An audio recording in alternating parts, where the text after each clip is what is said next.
Some memories burn, some heal. His story is the bridge between the two. Early autumn mist clung to the pines as the morning settled quietly over Pine Hollow.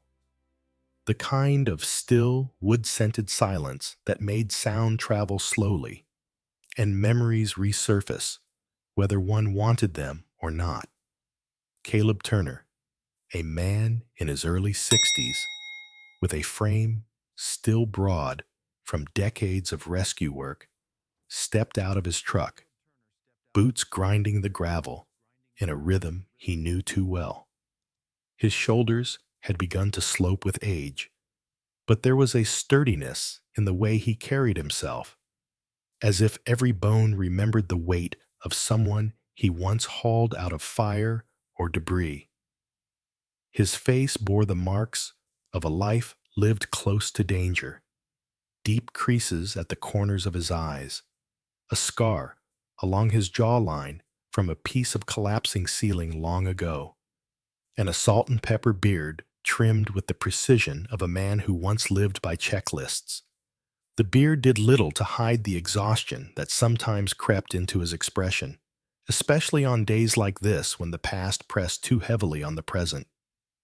Beside him trotted Buddy, his 7-year-old German Shepherd, a large and powerfully built dog with a black and tan coat showing hints of silver near the muzzle. Buddy moved with a soldier's alertness. His ears twitched at every sound, and his amber eyes flicked across the parking lot with trained precision. A faint scar ran across his left flank, a memento from a collapsed staircase during a canine rescue deployment years earlier. Even now, retired, Buddy radiated readiness, the kind of animal who never truly stopped working, only paused between responsibilities. Caleb reached down and brushed a hand over the dog's head, feeling the familiar warmth against his palm. Buddy leaned into it, as if absorbing the steadiness Caleb himself could no longer claim. They stood in front of the attorney's office, a squat brick building squeezed between Pine Hollow's post office and a diner that always smelled faintly of hash browns and bacon grease.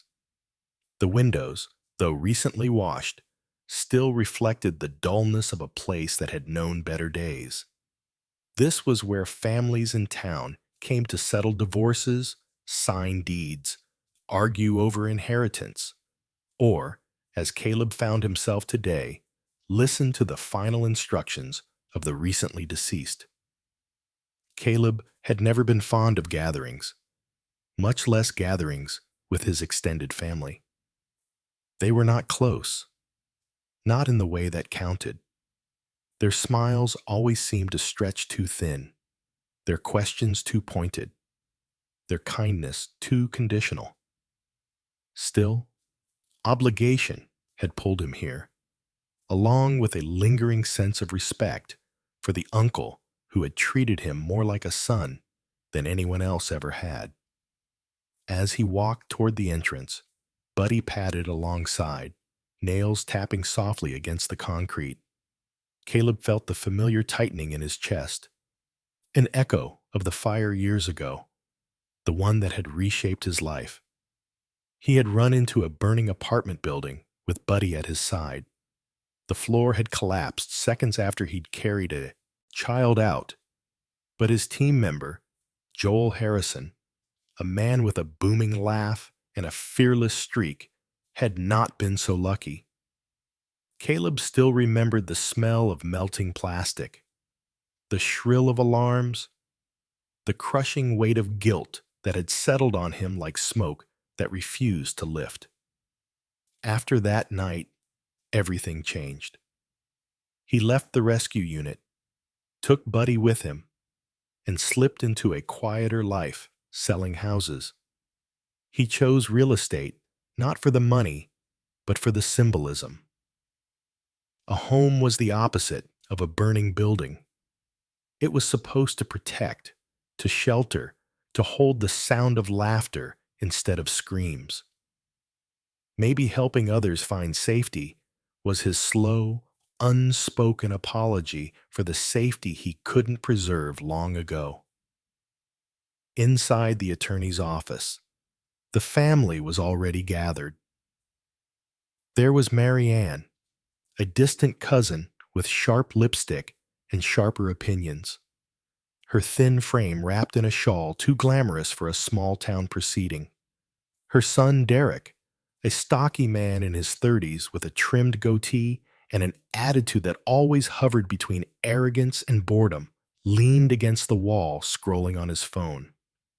Uncle Leonard, a heavy-set man with a face permanently flushed from whiskey or irritation, no one could tell which, sat with arms crossed, tapping one foot with impatience.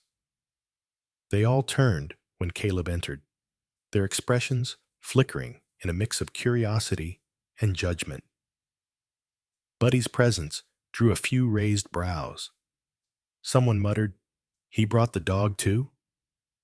It was not loud, but loud enough. Caleb ignored it. Buddy didn't. His ears flattened slightly, and he positioned himself a half-step closer to Caleb's leg.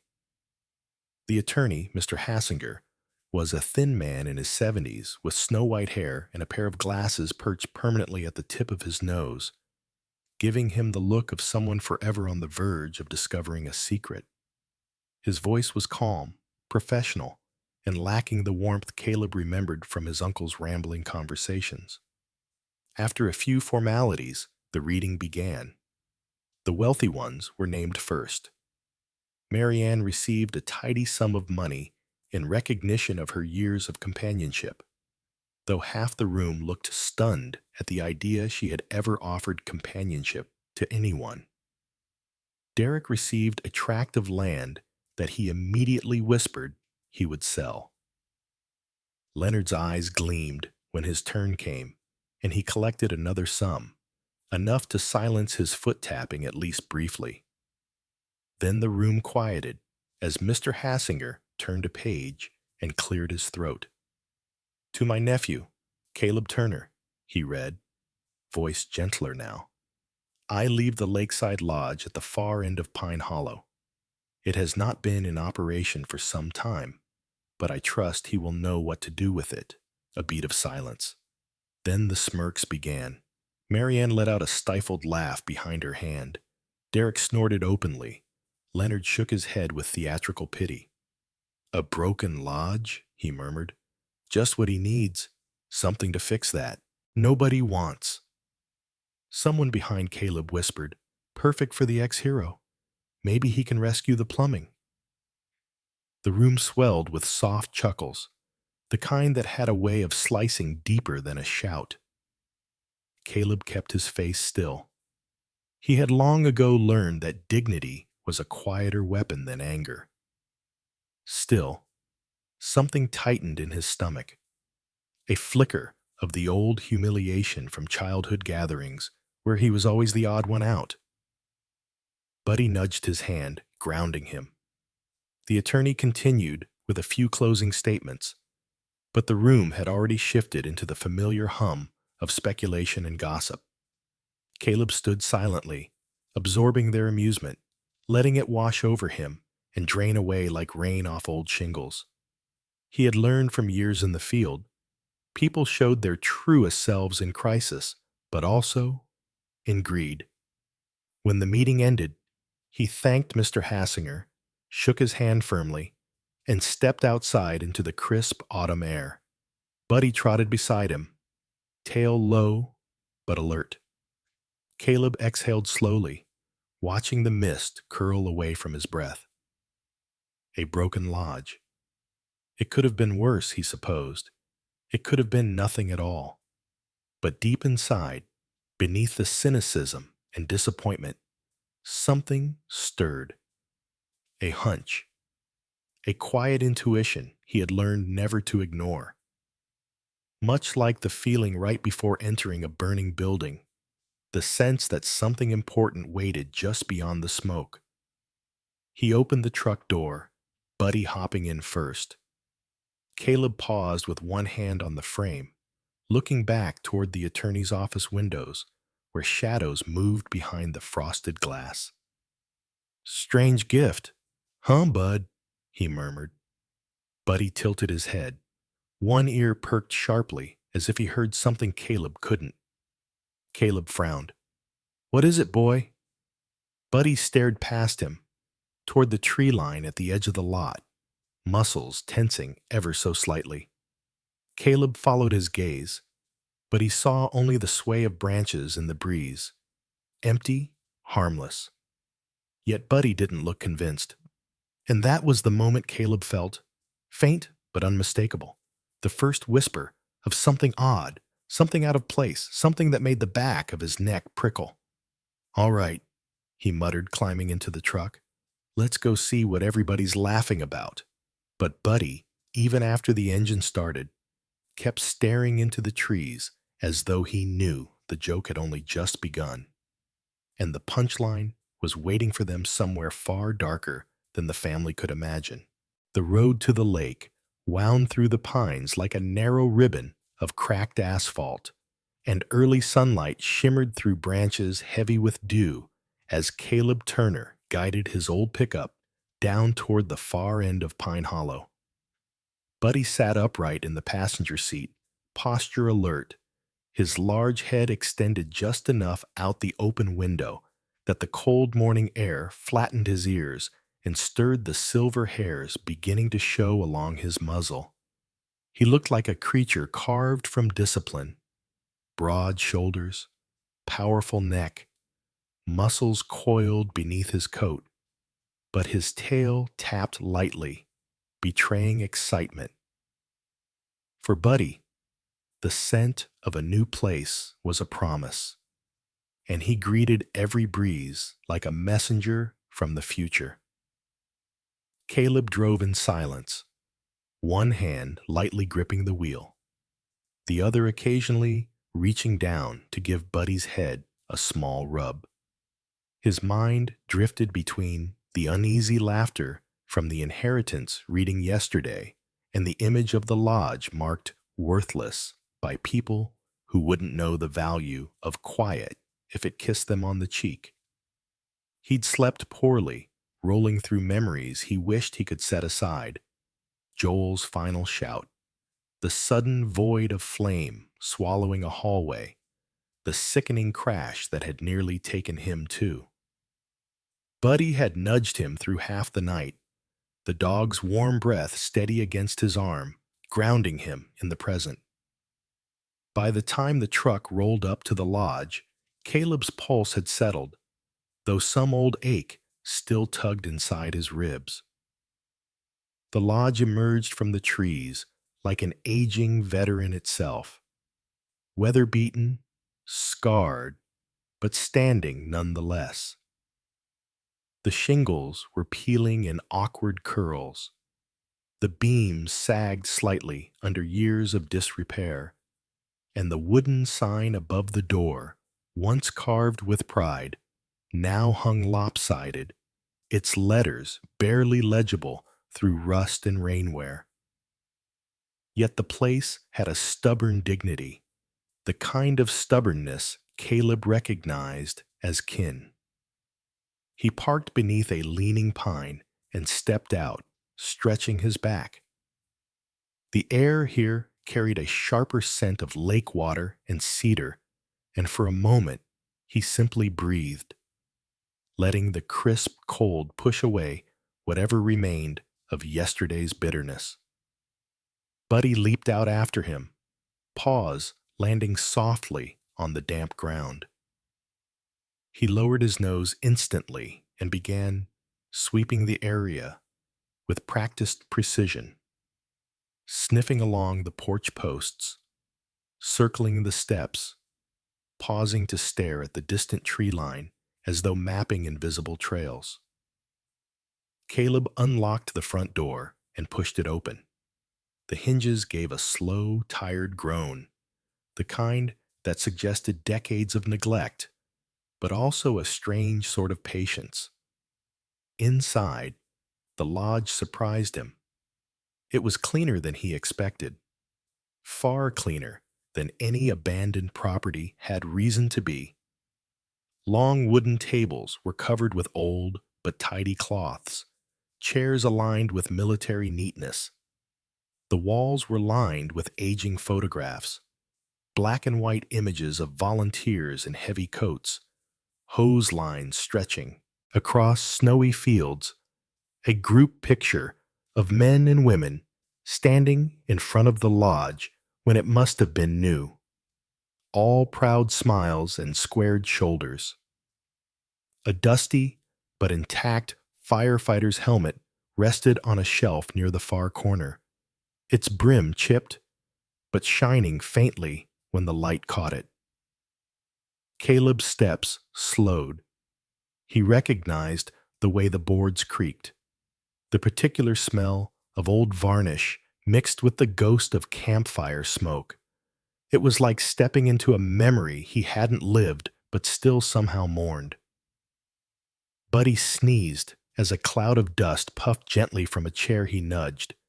Then he looked at Caleb with a half-wagging tail, as though saying, "Not bad, old man. There's life in this place yet." Caleb smiled faintly. "You approve? That makes one of us, at least." Still, the atmosphere tugged at him. These walls had witnessed things. Celebrations, evacuations, late-night planning sessions during storms or fires, perhaps even his uncle's quiet rituals. Something about that stirred a pinching sense of responsibility in Caleb's chest, mixed with a flicker of apprehension. Ownership wasn't the same as stewardship, and it was clear that whoever left the lodge last, likely his uncle, had cared for it in ways no one else had bothered to understand. As the morning deepened into afternoon, Caleb walked room by room, making mental notes like the agent he was. Roof unstable, porch needs reinforcement, wiring unknown, plumbing probably shot, but the bones were good, solid, unyielding. He stepped out onto the back deck, Buddy close behind, and looked over the lake. The water stretched dark and still, like polished slate reflecting the clouds. The shoreline curved into a natural crescent, and across the surface, a flock of ducks drifted in a lazy formation. The quiet was profound, almost meditative. Caleb realized he was breathing easier than he had in weeks. They spent the afternoon exploring the nearby shed, checking windows, brushing leaves off the steps, and letting Buddy sniff every inch of property. At one point, Buddy stopped near a side wall, froze, and stared intensely at a narrow gap between two boards. His ears strained forward, his tail stiffened at a low angle. "Find something?" Caleb asked. Buddy sniffed again, then gave a quiet whine, but eventually turned away, unconvinced or perhaps simply not ready to commit to whatever he sensed. Caleb made a mental note but said nothing. As evening approached, a slow golden light filled the lodge, reflecting off the lake and scattering through the windows like warm embers. Caleb set a small fire in the old stone fireplace, not because he needed heat, but because fire, controlled and contained, had a way of calming him. Buddy lay at his feet, chin resting on his paws, watching the flames with those deep amber eyes that always looked half wise, half weary. For the first time in a long while, Caleb felt something close to peace. Peace, however, never seemed to stay long in his life. His phone buzzed, the vibration sharp against the worn wooden table. He checked the screen. Marianne, then Derek, then Leonard, one after another. Messages stacked like an uninvited chorus. "Heard the property might interest the Copperline Resort Group. You should consider selling. They're offering cash up front to anyone who has land near the lake. Don't be selfish. This could help the whole family." Caleb exhaled through his nose, reached over, and switched the phone to silent. Buddy lifted his head, studying him, reading his tension the way only a dog who'd spent years interpreting danger could. "Don't give me that look," Caleb murmured. "I'm not selling. Not yet, at least." But even as he said it, doubts flickered. Was he being stubborn? Was the lodge really worth holding on to? Or was he clinging to a sense of duty that existed only in his imagination? He looked again at the photographs on the walls, the firefighters standing proudly, the volunteers smiling beside the lake, the helmet gleaming faintly in the corner.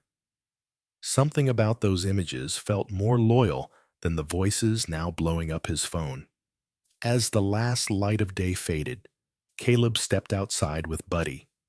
The sky above Pine Hollow deepened into a velvety blue, and the chill grew sharper.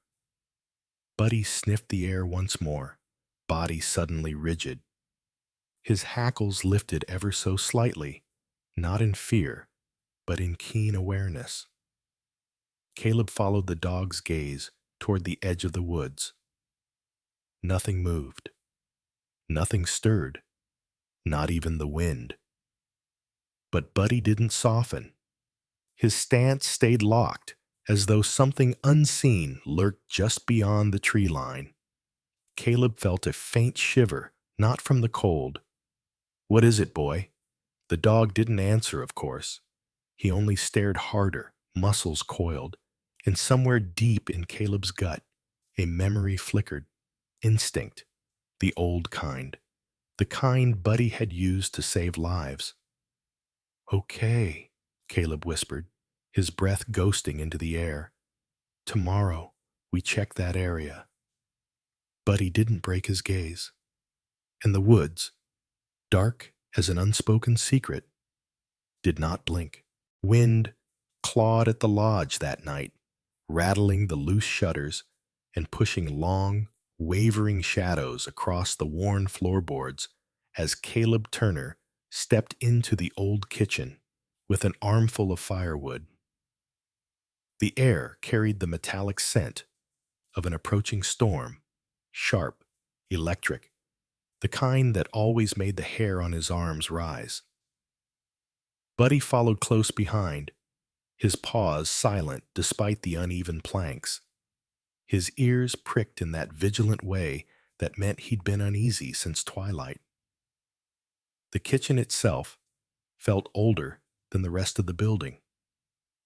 The ceiling beams sloped slightly downward, and a rust-flecked iron kettle hung over the stone hearth like a relic from another century. The tiles beneath the stove were cracked, their edges softened by decades of heat and foot traffic. A single lantern flickered on the counter, its weak yellow light dancing over mismatched pots, and a shelf lined with jars of herbs long past their fragrant prime. Caleb knelt by the fireplace and began stacking the logs, arranging them with the instinctive precision of someone who had built, tended, and battled more fires than most people ever saw. He struck a match, watched the flame curl upward, then blew gently until the embers caught. Outside, thunder grumbled. The lights overhead blinked once, then twice, before stabilizing. Buddy paced a slow loop around the kitchen, nails clicking softly, his breath quickening. Caleb felt the dog's tension before he saw it. Buddy's muscles stiffened, his tail lowered, his gaze fixed on the far corner of the room, behind the old cast-iron stove. "What now?" Caleb murmured, wiping soot from his fingers. Buddy's response was a low growl, the kind that rumbled from bone and memory, not fear. The dog stepped forward, nose twitching, then raised a paw and dragged it hard against the wooden paneling behind the stove. Scrape, scrape, scrape. Caleb frowned, set the fireplace poker aside, and approached the wall. Buddy backed only enough to give him space, then stood, bristled like a sentinel. Caleb laid his hand against the paneling. The wood was cool, too cool. He tapped his knuckles lightly along the boards. Thud, thud, hollow. His breath paused. Hollow meant space. Hidden space. And hidden space, inside a lake lodge no one had visited in years, was never accidental. He pressed harder, fingers searching for a seam. The panel gave a subtle shift beneath the pressure, rotating ever so slightly on some unseen hinge. Caleb pushed again. This time, the entire section of wood swung inward with a soft, dusty groan. Behind it, a narrow stone corridor descended steeply into darkness. Cold air spilled out like breath from a sleeping cave. Buddy whined, impatient, insistent. Caleb retrieved the lantern, tightened the flame, and stepped inside. The corridor was barely wide enough for the two of them. The stone walls, irregular and rough-hewn, seemed to pull the light inward, so the shadows deepened rather than retreated. The air smelled of old timber, paper, and something dry and metallic, a scent Caleb associated with forgotten filing cabinets and abandoned stations. Buddy walked ahead, but stayed close enough that his flank brushed Caleb's leg with each step. They descended 10, maybe 12 steps before the passage opened into a small chamber carved entirely from stone. One lantern barely illuminated it, but the room's contents came into view as Caleb moved forward. Wooden shelves lined with tin boxes, rows of metal plaques, ribbons stiff with age, folded maps inked with red paths marking fire perimeters from years long past. A cracked bulletin board displayed faded photographs of men and women in smoke-blackened gear, their faces young and determined, captured during the glory days of Pine Hollow's Volunteer Rescue Brigade. Caleb swallowed. His throat tightened unexpectedly. He recognized some of the faces. People from stories told at barbecues, from framed plaques in the old firehouse hallway. People his uncle had once spoken of with reverence.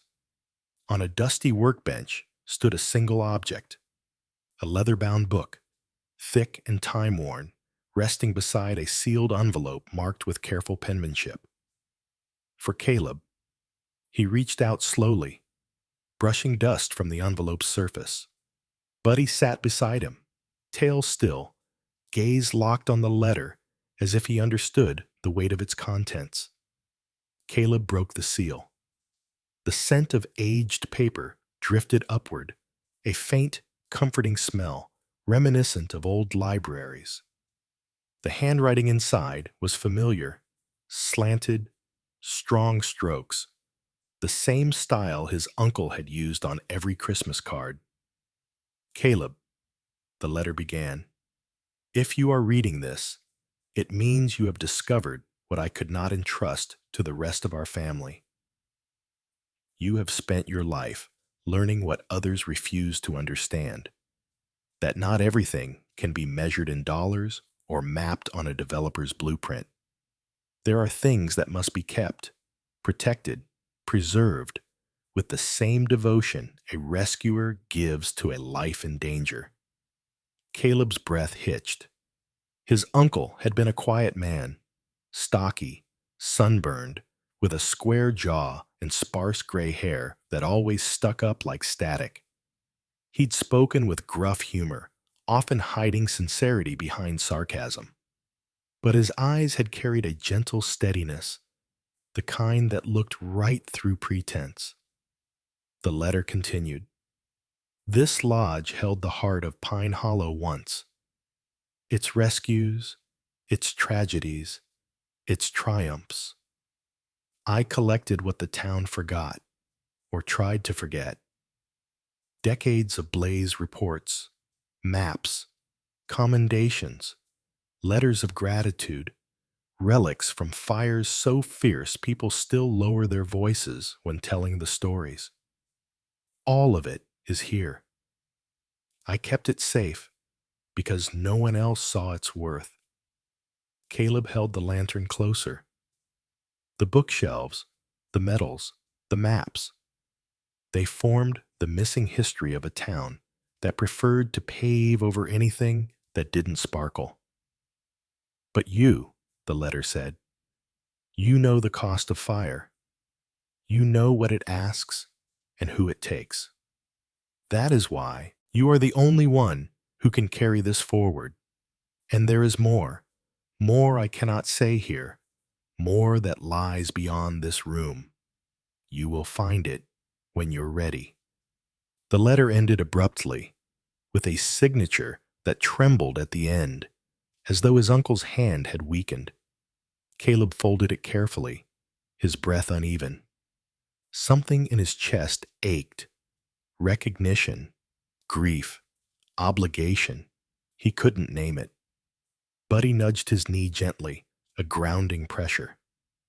Caleb placed the letter into his jacket pocket and reached for the leather-bound book.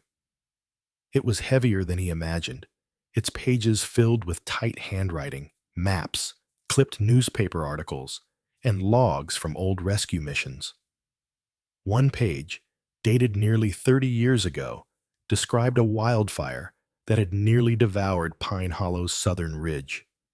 Another detailed a daring lake rescue performed at midnight during a sudden storm. His uncle had written it all as if chronicling scripture. "Why me?" Caleb whispered. Buddy answered with a soft grunt, leaning his head against Caleb's shoulder. Caleb exhaled shakily, eyes damp though he hadn't realized. The lantern flickered, casting jagged shadows that crawled along the stone walls. Then something shifted. Buddy froze, muscles tensed. From somewhere deeper in the chamber, no more than a faint whisper at the edge of hearing, came a sound, a soft scrape, like stone brushing stone. Caleb straightened slowly.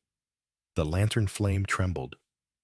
Buddy stepped forward, ears rigid, gaze locked toward the far corner where the darkness thickened.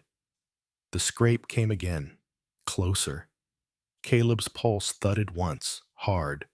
Buddy growled low, a warning, a promise.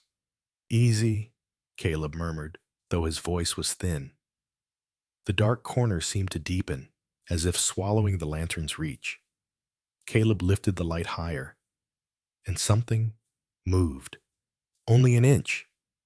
Only a shadow. But it moved. The lantern shook in his grasp, scattering light across the room. Buddy lunged one step forward, silent, lethal, ready.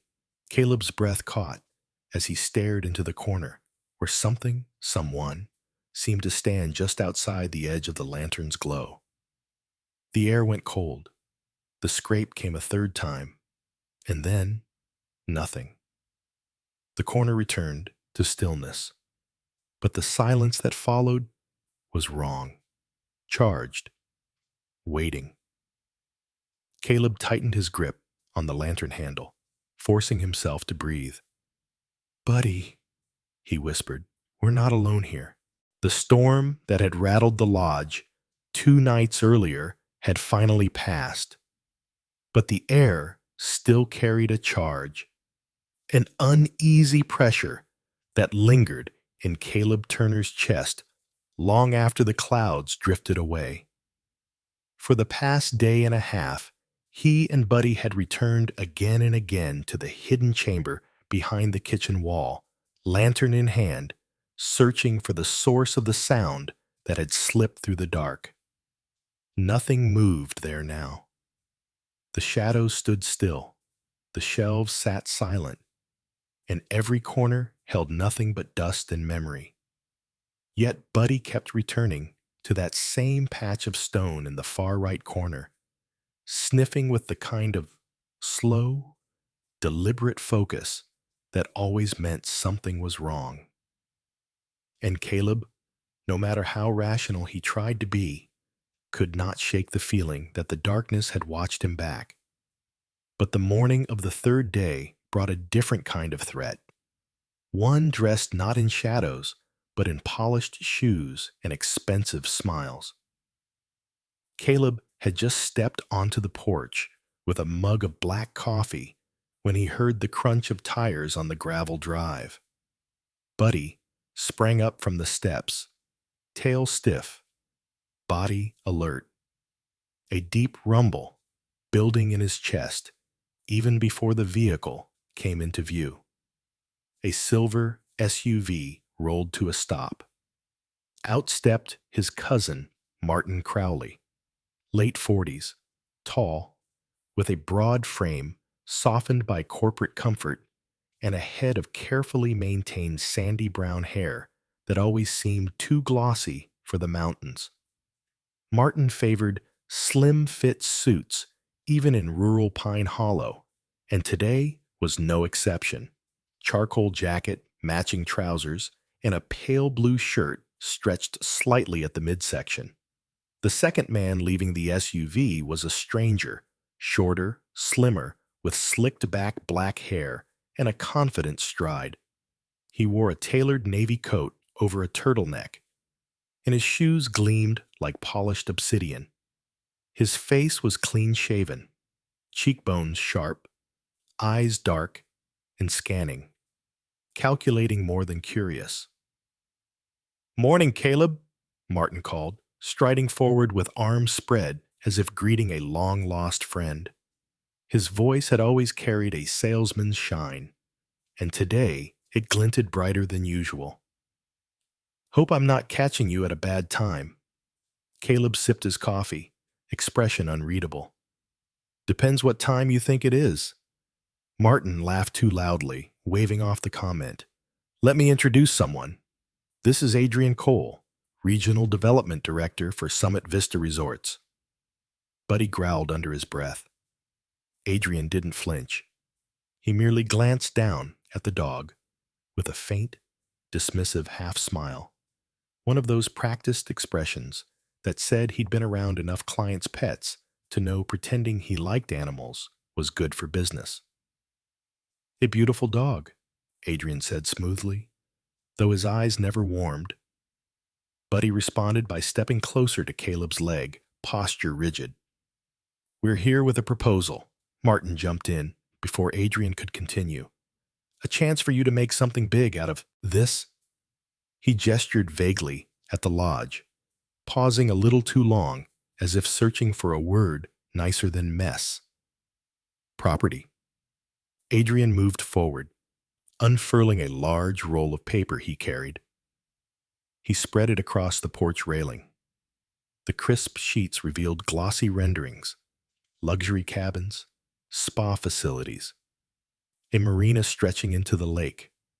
The colors were bright, optimistic, heavy on sunlight and smiling visitors. It looked like something from a travel brochure designed by people who'd never scraped moss off a rotting porch board or smelled the lake in early spring when ice still lingered beneath the surface. "The lodge would be cleared," Adrian explained, tapping one image with a manicured finger, "replaced by a boutique lakeside retreat, high-end amenities, a destination experience, and of course, you'd receive a generous percentage of the land deal. Far more than, well," he gave a small shrug, "than this place is currently worth." Martin leaned closer, whispering like a conspirator, "Come on, Caleb, you're a real estate guy. You know a sweet deal when you see one. This could be the biggest payout of your career." Caleb took a long breath, his jaw tightening as he glanced at the lodge. He saw the sagging roof lines, peeling paint, crooked porch. But he also saw the photographs inside, the firefighters frozen in time, the old helmet, the maps, the stories that clung to every beam and nail.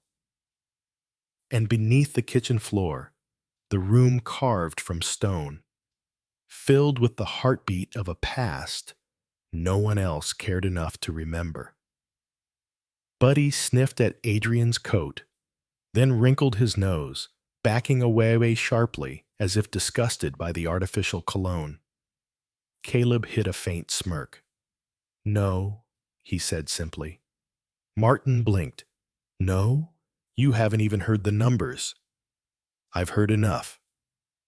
Adrian's brows lifted in surprise, the first crack in his polished calm. "Mr. Turner, this land could—" "It's not just land," Caleb said, voice steady, tone harder than steel. "It's a refuge, a record, a place that remembers people no one remembers anymore." Martin's smile faltered. "You're turning down a fortune because of some dusty photos and old papers?" "Because of what they stand for," Caleb corrected. "That," Adrian said dryly, "is sentimental value. Sentiment doesn't pay property tax." Caleb set down his coffee mug with intentional calm. "Some things aren't for sale." Buddy stepped forward, positioning himself directly between Caleb and the two men. His tail was low, not wagging, his message unmistakable. Adrian exhaled sharply, rolling up the renderings. Martin's irritation flared across his features like a passing storm. "Don't complain when you regret this," Martin snapped. "You always were too stubborn for your own good." "And you," Caleb replied evenly, "always talked more than you listened." With muttered curses, Martin marched back to the SUV. Adrian paused a moment longer, his gaze drifting to Buddy before settling on Caleb. "You're making an emotional decision today, Mr. Turner. One day, you'll see numbers are easier to live with than memories." Caleb met his eyes. "Not for me." Adrian left without another word. As the SUV disappeared down the gravel road, the woods reclaimed the quiet. Buddy let out a sharp exhale, almost a huff. "You and your instincts," Caleb murmured, scratching behind the dog's ear. "Good thing one of us can smell trouble before it steps out of a luxury car." That night, with the lodge lit by a single lantern and the wind returning in gentle sighs around the eaves, Caleb descended once more into the stone chamber. He brought the leather-bound journal with him, feeling its weight as both burden and anchor. Buddy padded silently behind, closer than usual, as if the encounter earlier had stirred something protective in him. Caleb set the lantern on the table and opened the journal near the back. The newer pages bore his uncle's handwriting, older now, shakier but still deliberate. And there, folded between two pages, was a hand-drawn map. The paper was yellowed at the edges, the ink slightly faded, but the lines were unmistakably his uncle's. The drawing depicted the area behind the lodge, the slope rising toward Pine Hollow's western ridge, marked with trees and boulders drawn in careful miniature. And on the ridge's southern side, a single symbol appeared, a small, dark triangle encircled once in graphite. Beside it, a note in cramped but steady script read, "When you're ready, come here. The rest waits for you." Caleb stared at the map, heart thudding slow and heavy. Buddy nudged his elbow, as if urging him to understand the significance. "What else were you hiding, old man?" Caleb whispered. The chamber answered with silence, but outside, beyond the stone walls and the flickering lantern glow, the mountain waited. And on its quiet slope, something his uncle had guarded for decades waited too, watching, patient, hidden in the dark. The first true breath of winter settled over Pine Hollow like a pale veil as dawn crept across the lake. A thin crust of ice traced the shoreline, and the pines stood stiff under a fragile frosting of white. The air was so cold it bit the inside of Caleb Turner's nose, when he exhaled, and each breath rose like steam, drifting toward a sky washed in gray. He stepped out of the lodge, shoulders hunched under a dark green weather jacket faded from years of sun, soot, and rain. A canvas backpack hung heavy over one arm. Water, a flashlight, a battered thermos of coffee, a folded copy of the map, and tucked in the side pocket, a handful of bone treats for Buddy. The dog circled the porch impatiently, his thick coat puffed against the cold, his amber eyes bright with the thrill of a mission. Buddy's breath came in puffs as he huffed warm air at Caleb's gloved hands, urging him forward. Despite the creeping arthritis in his hind legs, Buddy always moved like the world needed him on alert. "Easy, partner," Caleb said, patting the dog's shoulder. "We'll get there." But the truth was, he wasn't entirely sure what there would be. The map his uncle had left was simple, hand-drawn, its lines wavering in places. Yet the small symbol, an encircled triangle tucked into the western ridge, had a gravity to it, as if his uncle had pressed that mark into the paper with something heavier than graphite. Caleb locked the lodge door, tugged his wool cap lower over his ears, and started toward the narrow trail that sloped behind the building. It had once been used by fire watchers climbing the ridge to scan for smoke in late summers. Now, fallen needles and frozen leaves muffled the steps of anyone who dared follow it. The incline tested him almost immediately. His knees protested, slow twinges radiating through scar tissue left by a fall he'd taken during a rescue years ago. Back then, he'd crashed through a collapsing stairwell, saving a young mother, but earning a torn ligament that never quite healed cleanly. Buddy bounded ahead a few paces, then stopped and looked back, tail wagging. When Caleb caught up, Buddy pushed his cold nose against the man's glove, a gesture that said, "Don't stop now." "I hear you," Caleb muttered. "Just remember, I'm not 25 anymore." They climbed for nearly an hour, the forest growing denser, branches arching overhead like dark ribs. The wind picked up the higher they went, whispering through the pines with a hollow sound, pushing loose snowflakes from branches so they drifted downward like quiet ash. Buddy zigzagged along the trail with trained efficiency, sniffing periodically, pausing when he sensed soft ground or loose stones.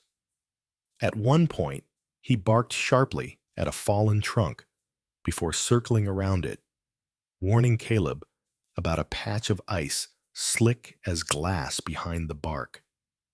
The dog's instincts were as sharp at 7 as they'd been in his prime. "Still saving my hide," Caleb said. Buddy puffed proudly.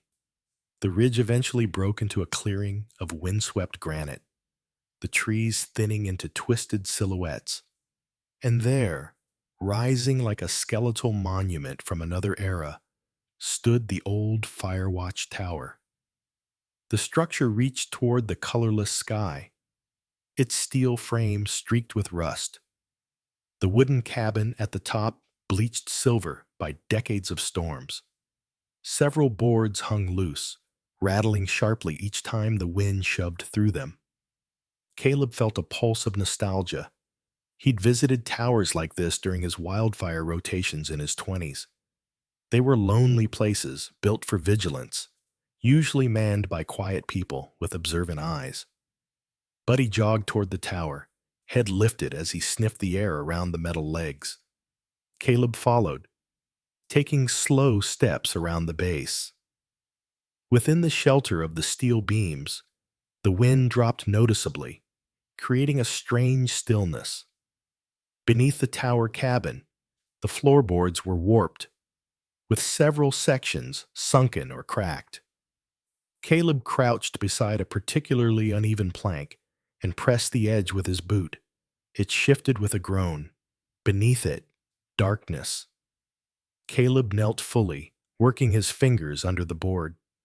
The wood peeled back with resistance, revealing a shallow cavity lined with frost. Inside was a metal chest, rectangular, dented along one rim, its once black paint chipped to reveal dull gray steel beneath. The latch carried a lock stiff with rust. "Looks like we found the mark," Caleb murmured. Buddy stepped beside him, ears pricked forward, tail raised slightly. Caleb gave the lock a firm tug. No luck. He reached into the backpack, retrieving a flat-headed tool he'd kept since his firehouse days. With a careful, steady pressure, he pried the latch loose until the metal gave a reluctant snap. The chest opened with a hiss of cold air, as though exhaling after being sealed for decades. Inside lay several bundles wrapped in heavy canvas. The first contained a stack of journals, old leather, brittle at the edges. The topmost bore the initials E.T. Caleb's breath caught. "Elijah Turner," he whispered, his great-grandfather. Elijah had been one of Pine Hollow's earliest rangers, a man known for a quiet stubbornness and an unwavering devotion to the mountain. He died before Caleb was born, leaving behind only stories told in half-remembered fragments. The ranger who fought a fire alone on the East Ridge. The man who helped evacuate families during the Great Cabin Blaze. The one who always believed the mountain kept its own secrets. Buddy nudged the journals, then sniffed the chest again. Beneath the journals was a stack of black and white photographs. Buildings still young, children standing beside the earliest version of the lodge when it had been a refuge for evacuees and fire crews. The images were creased, some faded, but the faces showed pride, resilience, and something else, a belief that the land meant safety. Caleb found a folded letter sealed by a thin strip of wax. His hands trembled slightly as he broke the seal. The ink was faded, the handwriting slanted but neat. "To whoever carries the Turner name and finds this place," it began. "This land was never meant to be owned. It was meant to be held, guarded, shared with those who flee the fire, those who need shelter, those who need a place to breathe again. If you choose to keep it, remember, it belongs to everyone who needs refuge, not just you." Caleb sat back on the cold ground, the letter trembling between his fingers. He felt something tighten in his throat, a mix of reverence, grief, and the heavy weight of a legacy he hadn't known he'd inherited. Buddy sat beside him, pressing his warm body against Caleb's arm, grounding him in the now. The wind howled around the tower, but inside the hollow beneath it, a calm settled. After several minutes, Caleb carefully repacked the chest. The knowledge inside was too important, too fragile to leave to the elements. He rose slowly, joints stiff from cold and kneeling, and slung the backpack over his shoulder. "We'll take it home," he told Buddy. Buddy wagged his tail once, firm approval. As they began their descent, snow started to fall in slow, measured flakes, whispering across the ridge. Caleb didn't know that while he was tracing the steps of his great-grandfather, the town council had convened a special session in Pine Hollow's administrative hall. Under fluorescent lights, men in blazers and women with neat bun hairstyles leaned over glossy printouts delivered by Summit Vista Resorts. The map of the Lake District had been rearranged, colored boldly in blues and greens, promising revenue, tourism, a new identity. And Caleb's family members, clustered in the back rows, sent message after message to his phone, each more urgent than the last, each punctuated with exclamation points and dollar signs. But Caleb's phone sat in the lodge, silent on the table. And as he and Buddy treaded down the mountain trail, the snow thickening around them, Caleb felt, perhaps for the first time, that the mountain story was far older, far bigger than the voices trying to drown it. Snow had begun to fall again the evening Caleb Turner headed down the winding road toward Pine Hollow's community hall. Buddy trotting at his side, his paws leaving clean, precise impressions in the thin layer of frost. The hall's windows glowed with warm light, a stark contrast to the cold dusk settling over the little mountain town. Caleb pulled his coat tighter, feeling the familiar pinch in his shoulder where an old rescue-related injury still flared whenever the temperature dropped. Buddy brushed against his leg, as if reading the unease in his stride. The parking lot was crowded, more cars than he'd seen in months, ranging from battered pickup trucks owned by lifelong residents to sleek vehicles that clearly belonged to newer, wealthier arrivals. Inside, the community hall buzzed with voices, the air thick with tension, and the faint smell of burnt coffee from a metal dispenser near the entrance. People sat on folding chairs arranged in neat rows. Some faces Caleb knew well. Mrs. Halpern, widow of a former volunteer firefighter, small and wiry with iron-gray curls. Edwin Grant, a retired ranger with a perpetually furrowed brow, and young families who'd only moved to Pine Hollow in recent years, their expressions hopeful yet uncertain. Standing near a projector screen was Adrian Cole, dressed in a dark camel coat over a turtleneck, each piece of clothing pristine, as if he'd stepped from a catalog. His hair was slicked back, revealing sharp cheekbones and a smooth jawline that suggested vanity more than ruggedness. His eyes were alert, guarded, eyes used to convincing rooms rather than listening to them. He was flanked by a woman in her mid-30s whom Caleb had not met before, a project liaison, according to the brochure she handed out.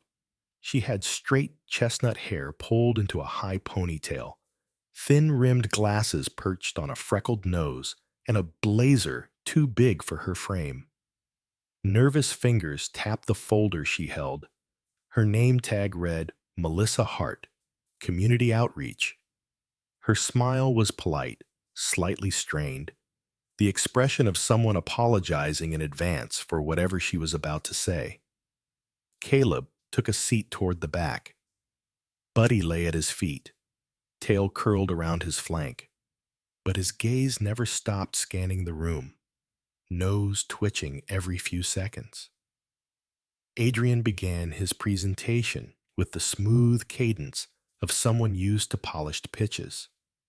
Renderings of the proposed resort flashed across the screen, gleaming cabins, neon-lit walkways, a marina carving deep into the lake, and panoramic views doctored to look brighter than reality. Pine Hollow, Adrian announced, is on the brink of a new era, an era of prosperity, tourism, economic stability.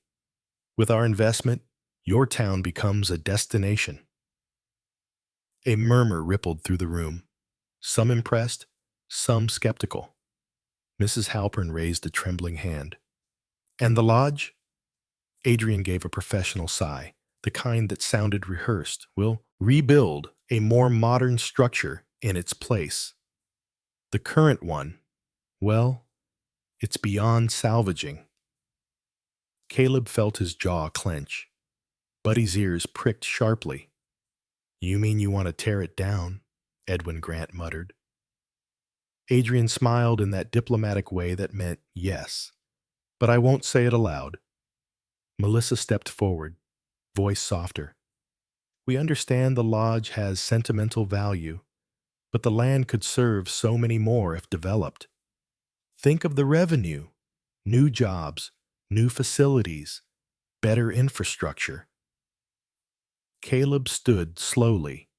His hand trembled just enough for him to notice, though his voice, when he finally spoke, rang steadier than he expected. You're talking about numbers, he said, but that lodge isn't just wood and nails. Eyes turned toward him. Even Adrian, who clearly preferred controlling the room, paused. Under that lodge is a history none of you have seen, Caleb continued. A room carved from stone, filled with the stories of the firefighters, rangers, volunteers, evacuees, people who ran into danger, so others had somewhere to run out of it. That land isn't a business opportunity. It's a refuge, always has been. Silence fell. For a moment, even if brief, his words hung heavy, enough to make a few attendees shift in their seats, reconsidering. Buddy pressed against Caleb's shin, sensing the tremor in his breath. Then, the moment shattered. A faint sound escaped Buddy's throat. A low, uneasy whine. Caleb glanced down. The dog's muscles tightened. His ears rotated sharply toward the hall's entrance. His nose lifted, trembling. His eyes widened, not in fear, but in recognition. Instinct, urgency. The canine switch inside him flipped. Before Caleb could react, Buddy grabbed the cuff of his coat sleeve with his teeth and pulled hard. An unmistakable signal Caleb had trained him to use in emergencies years ago. Danger. Immediate. Buddy, what is it? Caleb whispered. But he already knew. Something was wrong. Badly wrong. A second later, Buddy yanked again, whining louder, drawing several confused glances from around the room. Then Caleb smelled it too. Faint, but unmistakable. Smoke. Not wood stove smoke.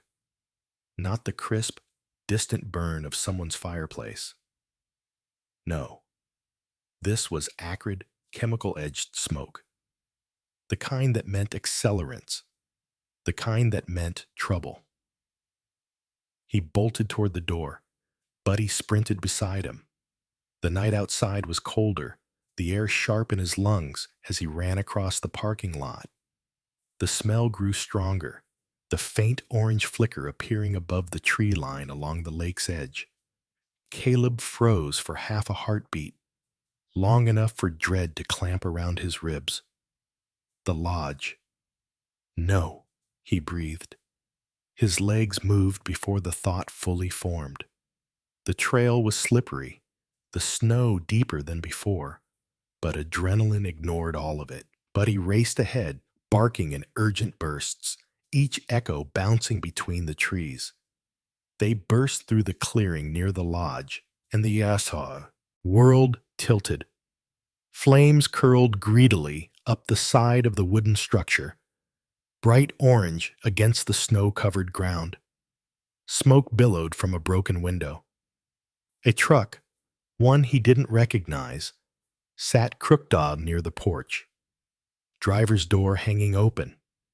A gasoline can lying half-spilled beside it. A staged accident. A fire set to look like negligence. A poorly planned, unfortunate incident meant to remove the one obstacle standing between the land and its price tag. Rage and disbelief collided in Caleb's chest. His breath hitched. Memories slammed into him. Joel's shout. Collapsing beams, choking smoke. The moment he couldn't save everyone.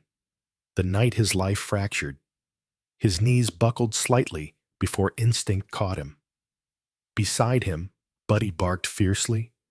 leaping toward the burning house, then stopping. Not because of the fire, because of the sound. Faint, high, human. A child's voice. A whimper. Caleb's heart plummeted. Someone was inside. He spun, scanning the shadows, and saw a small figure pressed against the shattered window frame. Thin arms, trembling shoulders, ash-blonde hair. It was Jacob, the baker's 8-year-old grandson, a curious, quiet boy who liked to wander, often seen near the woods collecting pine cones and skipping stones. Caleb had spoken to him only a handful of times, enough to recall the shy, upturned smile and round cheeks still soft with childhood. "Jacob!" Caleb shouted. "Stay where you are!" But the boy was trapped, coughing, tears streaking through soot. The flames grew bolder, reaching toward the old beams like hungry hands. Buddy barked at the window, then met Caleb's eyes with a stare that pierced straight through him. "We go." The message was unmistakable. For a second, a single, shattering second, Caleb froze. He felt everything at once. The sting of past failure, the terror of repeating it, the crush of guilt that never fully left him. He saw Joel's ghost in every ember. And then Buddy barked again, sharper, snapping him free. Caleb ran. Through smoke, through memory, through the fear that had chained him for years. Buddy surged ahead, leaping through the broken window in one fluid motion, disappearing into the choking haze inside. "Buddy!" Caleb yelled, but the dog was already gone. The flames roared. The heat slapped his face. The past clawed at him, but Jacob was crying inside. Buddy was inside. There was no question left. Caleb Turner drew one breath, covered his mouth with his sleeve, and hurled himself through the window after his dog, straight into the heart of the second fire of his life. Heat engulfed Caleb Turner the moment he plunged through the shattered window, swallowing him in a wall of smoke so thick it felt alive, clawing at his lungs. The temperature inside the burning lodge surged upward in waves, the air shimmering with orange heat flashes that distorted everything. Walls bowed by flame, beams glowing like molten ribs, and floating sparks drifting like fireflies from some furious underworld.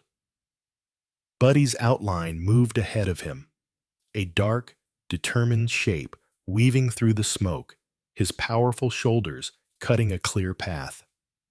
Caleb kept low, one arm shielding his face, the other outstretched, feeling for structure, memory, anything that told him the lodge still stood where it should. He could hear the building talking, the pop of boards, the crack of beams, the deep groan of a roof losing its battle. It was the same sound he had heard the night Joel died, and for a devastating heartbeat, fear clamped around his chest. But Buddy barked, sharp, insistent, snapping Caleb back to the present. And above that bark came the faint cry he had heard outside, a child's voice, thready, frightened. Caleb pushed forward, his boots skidding across a carpet of debris. A beam crashed somewhere to his left. Embers swirled around him in angry spirals. "Jacob!" Caleb shouted, voice hoarse, but forceful enough to punch through the roar. No answer. Then, Buddy lunged hard to the right, teeth gripping a familiar piece of fabric at the base of a fallen shelving unit. A small leg lay beneath it. Caleb dropped beside Buddy, coughing violently as he heaved the smoking plank aside. Jacob lay curled halfway beneath it, ash smeared across his cheeks, blonde hair streaked with soot. His small fingers twitched weakly. Caleb checked his breathing. Shallow, but steady. Relief hit him hard, almost knocking him off balance. "Buddy, stay with me," he rasped. Buddy pressed himself close, body forming a warm barrier against the boy's legs. The dog nudged Jacob's pant cuff, trying to pull him free. Caleb slid one arm under Jacob's back, the other beneath his knees, lifting him with a grunt. The boy's head fell against Caleb's chest, and a flash of memory struck. The weight of another body once carried through smoke. A body he hadn't saved. His vision blurred for an instant. The air sang with heat. "Not again," he told himself. "Not this time." "Go, buddy," he ordered. The dog bolted toward the nearest exit, the broken window on the far wall where icy night air seeped through. Caleb followed, but the lodge fought him with every step. Flames leapt across the ceiling, beams sagged, and the floor groaned under shifting heat. A sudden hiss made Caleb whirl. The far side of the lodge, near the old kitchen, erupted in a burst of orange, the board splintering outward. Accelerant. It all made sense now. Rage surged beneath his ribs, sharp as a blade, but anger wouldn't get the boy out. He ducked low again, hugging Jacob tighter, his fingers gripping the child's jacket so hard they whitened under the soot. Buddy reached the window first, paws braced on the sill, barking in frantic urgency. Caleb staggered behind him, vision tunneling. "Almost there," he muttered, to Jacob, to himself, to the burning lodge that tried to take everything from him twice. The last few steps were chaos, fire exploding in bright bursts, the floor trembling beneath his boots. But he dove through the window frame with all his weight. The winter air hit him like a punch, so cold it burned. He rolled onto the snowy ground, cradling Jacob, while Buddy leapt beside him with a guttural bark of triumph. Seconds later, the roof collapsed inward with a deafening crash, a bloom of sparks rising into the night sky. Caleb gasped for breath, eyes watering, his throat raw from the smoke. Buddy pressed his head against Caleb's shoulder, shaking with adrenaline, but unhurt. The boy coughed once, then whimpered softly. "You're okay," Caleb whispered, gripping Jacob's small hand. "You're safe." Sirens wailed in the distance, racing closer. Within minutes, the Pine Hollow Fire Department arrived, their red trucks glowing through the haze like cavalry cresting a ridge. Firefighters rushed past him, faces half hidden by masks, shoulders carrying axes and hoses. One of them knelt beside Caleb, tugging off his own mask. It was Darren Holt, a firefighter in his 30s, with broad shoulders, a thick brown beard, and soot embedded permanently into the lines around his deep-set eyes. He had a calm gravity to him, the kind a man only earned through years on the front lines of chaos. "Caleb, you all right?" Darren asked, voice firm. "Get the kid to the medic tent," Caleb rasped, ignoring the burn along his left arm. "He inhaled a lot of smoke." Buddy nudged Darren insistently, as if to say hurry. Darren scooped Jacob into his arms and sprinted toward the EMTs. Another firefighter wrapped a blanket around Caleb's shoulders. Buddy sat pressed tightly against him, refusing to leave his side. Flames still curled around the edge of the lodge, but the crew worked fast, spraying water across the remains until the blaze hissed into blackened steam.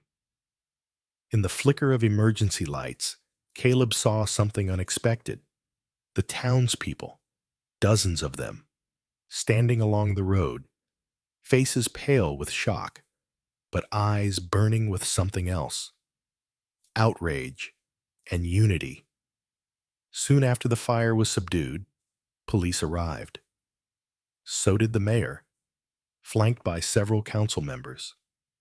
And trailing behind them, looking ashen and cornered, was Martin Crowley, Caleb's cousin. He still wore the same designer coat from the community meeting earlier, but now he looked small inside it, his eyes darting like a trapped animal. Sheriff Linda Avery, a tall, broad-shouldered woman in her 50s with salt and pepper hair pulled into a low braid, stepped forward. Her voice always had a no-nonsense quality, clear, measured, carrying the weight of someone who'd seen too much and tolerated too little. "We've reviewed the traffic cam footage," she said, looking directly at Martin. A truck matching this one's description was seen leaving Summit Vista's temporary office half an hour before the fire started. Martin swallowed hard. It wasn't supposed to be. I didn't know." Sheriff Avery cut him off with a raised hand. "Your cooperation ends here. You'll speak at the station." Caleb said nothing. He didn't need to. The truth was unraveling on its own. And Buddy, still pressed against him, let out a low growl whenever Martin's gaze shifted in their direction. Over the next days, investigations confirmed everything. A hired worker from the development company had attempted to stage an accidental fire, pressured by vague promises from someone higher up. Messages, receipts, and the shaken confession of the frightened contractor exposed the plot fully. Pine Hollow erupted, not in flames, but in collective fury. Town meetings swelled with residents demanding justice, and the council, shaken by the near loss of a child and the blatant manipulation, voted unanimously to cancel Summit Vista's project. Martin issued a public apology under a rain of scornful stares. Adrian Cole vanished from town overnight. Then something remarkable happened. The same people who'd once shrugged at the lodge's value now stood shoulder to shoulder beside Caleb as the council voted to designate the lakeside property a protected local heritage site. The lodge, what remained of it, would rise again. But not as a resort, as a refuge, a memorial, a living classroom, a place for safety and history to speak. They named it the Pine Hollow Center for Memory and Community Safety. Children would learn fire escape drills there. Volunteers would share the stories preserved in the hidden stone chamber. Retired fire crew members, including Caleb, would teach basic hazard awareness. And Buddy became a legend, a living guardian. Schools asked to bring students to meet him. Parents pointed him out when telling their children about bravery. Elderly residents called him the old soul in fur. The center took months to rebuild.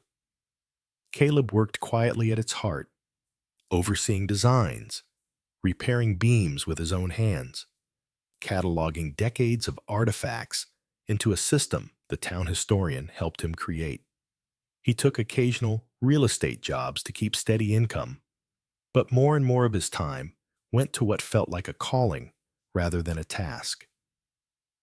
At night, the rebuilt lodge came alive again. A stone fireplace warmed the main room. Soft orange light painting the walls where photographs of past rescue teams now hung. Children visited after school, climbing around Buddy with fearless affection. Adults sat in circles, sharing memories, stories, lessons they once thought no one cared to hear. And after everyone left, Caleb would sit at the wooden desk near the hearth, the leather-bound journal open beside him. His handwriting had grown slower over the years, the letters broader and heavier. But each night, he recorded what happened that day, small victories, new stories, the names of everyone who walked through the lodge's doors to learn, to heal, to remember. Buddy lay stretched out at his feet, breathing deep and steady, his tail thumping lazily whenever Caleb spoke aloud. Sometimes, when the fire crackled just right, Caleb could almost feel the presence of his uncle, his great-grandfather, and all those whose courage had filled the lodge long before he ever opened its hidden door. And he finally understood. The land had never been about ownership. It had always been about stewardship, about standing watch, about choosing to stay when it mattered. One evening, as Caleb closed the journal, he rested his palm gently on Buddy's head. "We kept it standing," he murmured. Buddy nuzzled his knee, as if saying, "You did." Caleb smiled, breath warm in the firelight. "No," he whispered, "we did." Outside, the lake lay still, reflecting a sky full of stars, a quiet promise that the lodge would endure. And in Pine Hollow, people would remember the night a man and his dog chose courage over profit, memory over convenience, and in doing so gave an entire town a place to find itself again. In the end, Caleb and Buddy reminded us of a quiet truth. Sometimes, God's miracles don't arrive with thunder or lightning.